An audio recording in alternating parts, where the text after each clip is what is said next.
তোমরা এইচসিএফ করতে চাও, দেখো বোর্ডে চারখানা সংখ্যা আছে। সবথেকে ছোট সংখ্যা কোনটা? 24।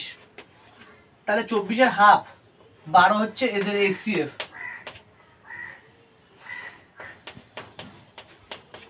এবার এটা আমি কি করে করলাম এত তাড়াতাড়ি? আমরা ছোটবেলাতে এত তাড়াতাড়ি এইচসিএফ বের করতে পারতাম না, হঠাৎ করে এত তাড়াতাড়ি কি করে করলাম সেইটাই তোমাদেরকে আজকে বোঝাবো। নতুন করে আজকে আমরা এইচসিএফ শিখবো। তবে আজকে শর্ট ট্রিক শেখার আগে শিখে নেবো কনসেপ্ট, কারণ আমরা সবাই জানি কনসেপ্ট ইজ পাওয়ার। সো আসা যাক কনসেপ্টে। প্রথমে কনসেপ্ট শিখে নিই, তারপর শিখবো শর্ট ট্রিক্স। দেখো ধরো একটা নাম্বার আছে 12। এইচসিএফ এর ফুল ফর্ম কি আছে? এইচসিএফ এর ফুল ফর্ম আছে হাইয়েস্ট কমন ফ্যাক্টর। ফ্যাক্টর কাকে বলে জানবো, কমন ফ্যাক্টর কাকে বলে জানবো, তারপর শিখবো হাইয়েস্ট কমন ফ্যাক্টর কাকে বলে। এখানে একটা সংখ্যা আছে, সংখ্যাটা কি আছে? 12। 12কে আমরা যত দিয়ে ভাগ করতে পারি সেগুলোই হচ্ছে 12-র ফ্যাক্টর। তা 12কে আমরা কত দিয়ে ভাগ করতে পারি? 12কে আমরা 1 দিয়ে ভাগ করতে পারি, 2 দিয়ে ভাগ করতে পারি, 3 দিয়ে ভাগ করতে পারি, 4 দিয়ে ভাগ করতে পারি, 6 দিয়ে ভাগ করতে পারি, আর 12 দিয়ে ভাগ করতে পারি। 12কে আমরা এতগুলো সংখ্যা দিয়ে ভাগ করতে পারি। তাহলে 12-র ফ্যাক্টর কোনগুলো? এইগুলো। এবার তাহলে কমন ফ্যাক্টর কি? তাহলে আরেকটা সংখ্যা নেওয়া যাক 24। 24কে আমরা কত দিয়ে ভাগ করতে পারি? 1 দিয়ে ভাগ করতে পারি, 2 দিয়ে ভাগ করতে পারি, 3 দিয়ে ভাগ করতে পারি, 4 দিয়ে ভাগ করতে পারি, 6 দিয়ে ভাগ করতে পারি, 8 দিয়ে ভাগ করতে পারি, 12 দিয়ে ভাগ করতে পারি, আর 24 দিয়ে ভাগ করতে পারি। 24কে আমরা এতগুলো সংখ্যা দিয়ে ভাগ করতে পারি। এবার এই দুটোর মধ্যে আমরা কম্পেয়ার করব। কি কম্পেয়ার করব? এই দুটোর মধ্যে কোন সংখ্যা একই রয়েছে সেগুলো হচ্ছে আমাদের কমন ফ্যাক্টর। এই 12-র ফ্যাক্টর এতগুলো, 24-এর ফ্যাক্টর এতগুলো, এগুলোর মধ্যে যে সংখ্যা এক রয়েছে সেগুলোই হচ্ছে আমাদের কমন ফ্যাক্টর। তাহলে দেখা যাক কোন সংখ্যা এক রয়েছে। এখানে দেখো 1, এখানে 1 রয়েছে, এখানে 2 একই রয়েছে, 3 4 6 12 তাহলে 12 আর 24 এদের দুজনের কমন ফ্যাক্টর কি? এতগুলো। বোঝা গেল? তাহলে এদের এইচসিএফ কত, মানে হাইয়েস্ট কমন ফ্যাক্টর কত? হাইয়েস্ট মানে কি? সব থেকে বড়। হাইয়েস্ট কোনটা আছে? 12 রয়েছে। তাহলে 12টাই হচ্ছে 12 আর 24-এর হাইয়েস্ট কমন ফ্যাক্টর। তাহলে 12 আর 24-এর এইচসিএফ কত বেরালো? 12। 12 আর 24-এর এইচসিএফ কত বেরালো? 12। বোঝা গেল? এটাই হচ্ছে আমাদের এইচসিএফ এর কনসেপ্ট। এরপরে আমরা আসবো এইচসিএফ এর শর্ট ট্রিক্স। আজকে দু ধরনের শর্ট ট্রিক্স শিখবো এবং তার সাথে আমরা অনেক বড় সংখ্যার এইচসিএফ করে দেখব। আমি হলাম সুজিত দত্ত আর তোমরা দেখছো তোমাদের চ্যানেল অনুশীলন। এখানে আজকে আমরা কি দেখছি এইচসিএফ। কিছুক্ষণ আগে আমরা এইচসিএফ এর কনসেপ্ট শিখেছি। এইবার আমাদের এইচসিএফ এর শর্ট ট্রিক্স শেখার সময় হয়েছে। প্রথম অঙ্কটা কি হয়েছে? 6 12 18। 6 12 18 6 12 18-র এইচসিএফ কত হবে? 6 12 18-র এইচসিএফ হবে হচ্ছে 6। কেন? আমরা যখনই এইচসিএফ করব, যখন দেখবো অনেকগুলো সংখ্যা আছে, সেই সংখ্যাগুলোর মধ্যে সবথেকে ছোট সংখ্যাটা দেখব। কি বললাম? যখনই আমরা এইচসিএফ করব, এইচসিএফ এর মধ্যে সবথেকে ছোট সংখ্যাটা দেখব। সবথেকে ছোট সংখ্যা দিয়ে যদি অন্য সংখ্যাগুলোকে ভাগ করা যায় বা কাটা যায়, তাহলে সেই সংখ্যাটা হচ্ছে এইচসিএফ। দেখো 6 দিয়ে 12কে কাটা যায়, 6 দুগুণে 12। 6 দিয়ে 18কে কাটা যায়, 318। তাহলে আমাদের এই তিনটে সংখ্যার এইচসিএফ হচ্ছে 6। বোঝা গেল? সেকেন্ড অঙ্কে আসি। এটা হচ্ছে আমাদের ছিল ট্রিক 1। এটা ছিল ট্রিক 1। আর এই সেকেন্ড অঙ্কটাই হচ্ছে আমাদের ট্রিক 2। এই অঙ্কটা মন দিয়ে দেখবে, কারণ এই অঙ্কের মতো নয়। কারণ দেখো এখানে সবথেকে ছোট সংখ্যা কে? এখানে সবথেকে ছোট সংখ্যা হচ্ছে 8। 8 দিয়ে কি সবকটাকে ভাগ করা যাচ্ছে? 8 দিয়ে না 20-কে ভাগ করা যায়, 8 দিয়ে না 28-কে ভাগ করা যায়, 8 দিয়ে না 44-কে ভাগ করা যায়। তাহলে কি হবে? এখানে এইচসিএফ কি করে বের করবো? এখানে এইচসিএফ বের করবো হচ্ছে আমরা 8-এর ফ্যাক্টর বের করি। 8-এর ফ্যাক্টর বের করে আমরা কিছুক্ষণ আগে ফ্যাক্টর বার করা শিখেছি। ফ্যাক্টর কাকে বলে? কোনো একটা সংখ্যা, সেই সংখ্যাকে যে সংখ্যা দিয়ে ভাগ করা যায় বা কাটা যায় সেগুলো হচ্ছে তার ফ্যাক্টর। তাহলে 8-এর ফ্যাক্টর কি?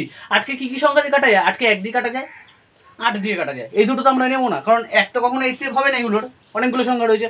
আর 8 হবে না, কারণ 8 দিয়ে এগুলোকে ভাগ করা যায় না। তাহলে এছাড়া আর কোন সংখ্যা দিয়ে 8কে ভাগ করা যায়?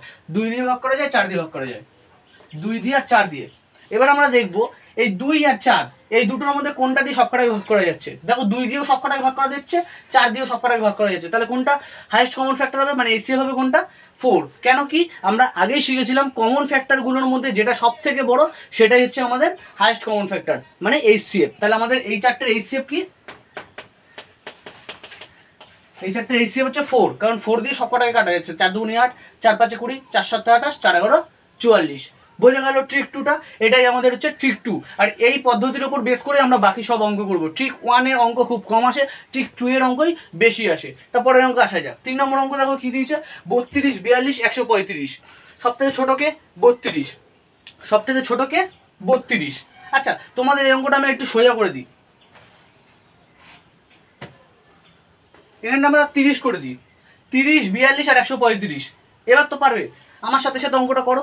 30, 42, 135, সব থেকে ছোট কোনটা? 30। 30কে আমরা ভাঙাই, 30-এর ফ্যাক্টর বের করি। 30-এর ফ্যাক্টর 15, 5, 6, আরও আছে 3 আছে, এছাড়াও আছে 2 আছে, কিন্তু ওগুলো আমাদের লাগবে না। কারণ তোমরা যদি একটু খেয়াল করো, দেখো এইখানে আমাদের 15 দিয়ে কি 30কে ভাগ করা যায়? ভাগ করা যায়। 15 দিয়ে 42কে ভাগ করা যায়? যায় না। 5 দিয়ে 30কে ভাগ করা যায়? 135কে ভাগ করা যায়। 42কে ভাগ করা যায়? যায় না। 6 দিয়ে 42কে ভাগ করা যায়? 30কে ভাগ করা যায়। 135কে ভাগ করা যায়? যায় না। তাহলে আমাদের আরও কি করতে হবে? আরও নিচে নামতে হবে। 30কে আরও কোন কোন ফ্যাক্টরে ভাগ করা যায়? 30কে আরও ভাগ করা যাচ্ছে 3, আর 30কে আরও ভাগ করা যাচ্ছে 2 দিয়ে। এবার দেখো 3 দিয়ে কি সব কটাকে ভাগ করা যাচ্ছে? 3 10 30, 3 14 42, আর 3 দিয়ে এটাকে ভাগ করলে হবে হচ্ছে 45। 3 45, 135। 3 দিয়ে এটাকে ভাগ করলে হবে হচ্ছে 45। তাহলে আমাদের এই কটার এইচসিএফ কি আছে? এই কটার এইচসিএফ হবে হচ্ছে 3। মানে 30, 42 আর 135-এর এইচসিএফ হবে হচ্ছে 3। বোঝা গেল? এবার আসছে আজকের একটু কঠিন অঙ্কে। কারণ এতক্ষণ আমরা 2 সংখ্যার অঙ্ক করছিলাম, এটাই শুধু একটা 3 সংখ্যার অঙ্ক ছিল, কিন্তু এখানে সব কটাই 3 সংখ্যার। কিন্তু এই অঙ্কটা বের করা একদম সোজা। কেন? দেখো, আমরা যদি একটু মন দিই, সব থেকে ছোটটা কি আছে? এটা সব থেকে ছোট আছে। এটাকে আমরা 2 দিয়ে ভাগ করব। এটাকে আমরা যদি 2 দিয়ে ভাগ করি, প্রথম সংখ্যা কি পাবো? 54। মানে এটার ফ্যাক্টর বার করছি, এটার আমরা ফ্যাক্টর বার করছি। এটাকে 2 দিয়ে ভাগ করলে পাবো 54, এটাকে 3 দিয়ে ভাগ করলে পাবো 36, এটাকে 4 দিয়ে ভাগ করলে পাবো আরও কিছু একটা পাবো। কিন্তু আমি অত দূর যাবো না। কেন কি? আমি একটা জিনিস লক্ষ্য করছি, আমি যদি এটাকে 3 দিয়ে ভাগ করে 36 পাচ্ছি, তার মানে 36 দিয়ে এটাকে ভাগ করলে 3 পাবো। তার মানে 36 দিয়ে এটাকে ভাগ করা যাচ্ছে। আবার দেখো আরেকটা সংখ্যা দিয়েছি এখানে 360। 36 10-এ 360, এটা আমরা সবাই জানি। তাহলে 36 দিয়ে এটাকেও ভাগ করা যাচ্ছে। তাহলে আমি একবার ট্রাই করে দেখবো 36 দিয়ে কি এটাকে ভাগ করা যাচ্ছে। হ্যাঁ, অবশ্যই যাচ্ছে। 36 দিয়ে এটাকে ভাগ করলে কত বেরাবে? 36 দিয়ে এটাকে ভাগ করলে বেরাবে হচ্ছে 8। 36 8-এ 288। তোমরা গুণ করে দেখে নাও, 36 গুণ 8 288 আছে। তাহলে এদের এইচসিএফ হবে হচ্ছে 36। বোঝা গেল বন্ধুরা? আরও আসছে আরও বড় বড় সংখ্যা নিয়ে। এবার আসবো 3 সংখ্যা হয়ে গেল, আমরা 3 সংখ্যার অঙ্ক করে নিলাম। এবার আমি আসবো 4 সংখ্যা 5 সংখ্যার এইচসিএফে, আরও বড় বড় সংখ্যা। কিন্তু ওগুলো আমরা একদম সোজাভাবে করব। এই ট্রিকের পদ্ধতিটা প্র্যাকটিস করতে থাকো, তোমরা ওই বড় বড় সংখ্যার এইচসিএফগুলো 5 থেকে 10 সেকেন্ডে নামিয়ে নেবে। তা আসছি ওই বড় বড় সংখ্যাগুলো নিয়ে। তা বন্ধুরা দেখো, দুটো অঙ্কের মধ্যে এখানে 3 সংখ্যা আছে, 4 সংখ্যা আছে, 5 সংখ্যা আছে, আর এখানে সবই 4 সংখ্যার গসাগু। এগুলো নিশ্চয়ই আমরা করতে গেলে ছোটোবেলায় মিনিমাম আমাদের 3 থেকে 4 মিনিট লাগতো, কিন্তু একদম আমরা এখানে এখন শিখবো 5 থেকে 10 সেকেন্ডে কী করে করা যায়। দেখো প্রথম অঙ্কটা দেখো, 750, 6300, 18900 এদের লসাগু, এদের গসাগু, সরি আগের দিন আমরা লসাগুর ভিডিও দেখেছি, এদের গসাগু। তা দেখো প্রত্যেকটার পিছনে একটা করে শূন্য আছে। আমরা যদি শূন্যটাকে কেটে দিই মনে মনে, তাহলে কত কত আসে? 75 আসে, 630 আসে, আর 1890 আসে। 75-এর সব থেকে বড় ফ্যাক্টরকে, 75-কে কোন কোন সংখ্যা দিয়ে ভাগ করা যায়? 1 দিয়ে ভাগ করা যায়, 3 দিয়ে ভাগ করা যায়, 5 দিয়ে ভাগ করা যায়। এরকমভাবে 75-এর সব থেকে বড় ফ্যাক্টরকে 5, 15, 75 আমরা জানি। তাহলে 15 হচ্ছে 75-এর সব থেকে বড় ফ্যাক্টর। এবার দেখো 15 দিয়ে কি বাকি দুটোকে ভাগ করা যায়? আমরা ভাগ করে দেখি মনে মনে। 4 15 60, 3 0, 15 2 30। হ্যাঁ, এটা ভাগ করা যাচ্ছে। 15 দিয়ে এটা ভাগ করি, 15-কে 15, 15 2 30, 6 15 90। হ্যাঁ, দুটোকে ভাগ করা যাচ্ছে। তাহলে 15-ই এদের গসাগু। এটাই তো? একদম ভুল, 15 গসাগু নয়। কারণ আমরা অঙ্ক শুরু করার আগে একটা করে শূন্য কেটে দিয়েছিলাম না? ওটা তো আর অঙ্ক শূন্য থেকে, মানে অঙ্ক থেকে শূন্য কেটে যায়নি। তাহলে এখানে আমাদের শূন্যটাকে অ্যাড করতে হবে। এইটা হচ্ছে আমাদের গসাগু বা এইচসিএফ, হাইয়েস্ট কমন ফ্যাক্টর। আসছি সেকেন্ড অঙ্কে। এখানে দেখো 1365, 1560 আর 1755 রয়েছে। তো এখানে 1365 আমাদের সব থেকে ছোট সংখ্যা। 1365-কে আমরা ভাঙাই। 1365-কে আমরা প্রথমে কত দিয়ে ভাঙাবো? 1365-কে প্রথমে আমরা 3 দিয়ে ভাঙাবো। 1365-কে আমরা 3 দিয়ে ভাগ করলে কত পাবো? 455। এবার আমরা এটাকে ভাগ করবো হচ্ছে 5 দিয়ে। 5 দিয়ে ভাগ করলে পাবো হচ্ছে 91, 91কে আমরা ভাগ করবো হচ্ছে 7 দিয়ে, 7 দিয়ে ভাগ করলে পাবো হচ্ছে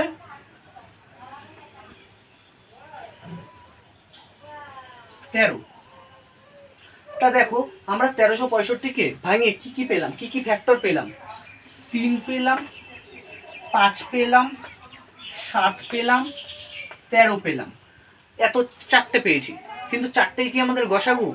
না, 4টে আমাদের গসাগু না। কেন? আমাদের দেখতে হবে এই সংখ্যাগুলো দিয়ে কি এই দুটো ভাগ করা যাচ্ছে কিনা। দেখো 3 দিয়ে ভাগ করে দেখি প্রথমে। 3 দিয়ে, 3 5 15, 3 2 6, 3 0 0, 3 দিয়ে এটাকে ভাগ করা যাচ্ছে। এবার এটাকে দেখি 3 5 15, 3 8 24, 3 5 15 ভাগ করা যাচ্ছে। এবার 5 দিয়ে দেখি। আমরা জানি 5 দিয়ে যখন কোনো সংখ্যাকে ভাগ করবো, পিছনে যদি 0 বা 5 থাকে তাহলে সেটা 5 দিয়ে ভাগ করা যায়। দেখো পিছনে 0 আর 5, তাহলে এই দুটোকে 5 দিয়ে ভাগ করা যাবে। কিন্তু 7 দিয়ে এটাকে ভাগ করা গেলেও এটাকে ভাগ করা যাবে না কোনোদিনই। কারণ দেখো 7 2 14, 1 6 16, 7 2 14, 2 0, 20কে কোনোদিন 7 দিয়ে ভাগ করা যায় না। তাহলে 7 দিয়ে হবে না, 7 কেটে গেল। লাস্ট কে পড়ে রয়েছে 13, 13 দিয়ে কি এই দুটোকে ভাগ করা যায়? একবার করে দেখি। 13কে 13, 13 2 26, 0 করতে 0, হ্যাঁ 13 দিয়ে এটাকে ভাগ করা যাচ্ছে। 13 দিয়ে এটাকে ভাগ করা যায়। 13কে 13, 3 13 39, 4 13 52, 4 13 52 হবে না, 3 13 39, 5 13 65, হ্যাঁ 13 দিয়ে এটাকেও ভাগ করা যাচ্ছে। তাহলে আমরা কোন কোন সংখ্যা নেব? আমরা সংখ্যা নেব হচ্ছে 3 গুণ 5 গুণ 13, 3 5 15, 15 দিয়ে 13কে গুণ করতে হবে। 15 দিয়ে 13কে গুণ করলে পাবো 195। এটাই হচ্ছে আমাদের HCF। কিরম ভাবে গুণ করবে? 3 15 45, 5 হাতে 4, 15কে 15, 15 4 19, 195 হচ্ছে আমাদের HCF। তাহলে বোঝা গেল এত বড় বড় সংখ্যার আমরা গসাগু কিরম ভাবে করবো বা HCF কিভাবে বার করবো। তাহলে আজকের ট্রিক্সটা যদি তোমাদের ভালো লাগে তাহলে আমার ভিডিওটা লাইক কমেন্ট শেয়ার করতে ভুলো না। তোমরা স্ক্রিনে যে অঙ্কগুলো দেখতে পাচ্ছ সেই অঙ্কগুলোই তোমাদের হোমওয়ার্ক থাকবে। গতকালকে আমরা LCM এর ভিডিও ছেড়েছিলাম, ওই ভিডিওতে যদি কারোর কোনো অসুবিধা থাকে তাহলে আমাকে কমেন্টে জানাও, আমি চেষ্টা করবো তোমাদের সমস্যার সমাধান করার। আর যদি কেউ যদি ওই LCM এর ভিডিও না দেখে থাকো তবে আমি ডেসক্রিপশন বক্সে তার লিঙ্ক দিয়ে দেবো, অবশ্যই দেখে নিও এবং দেখা হচ্ছে পরের দিন।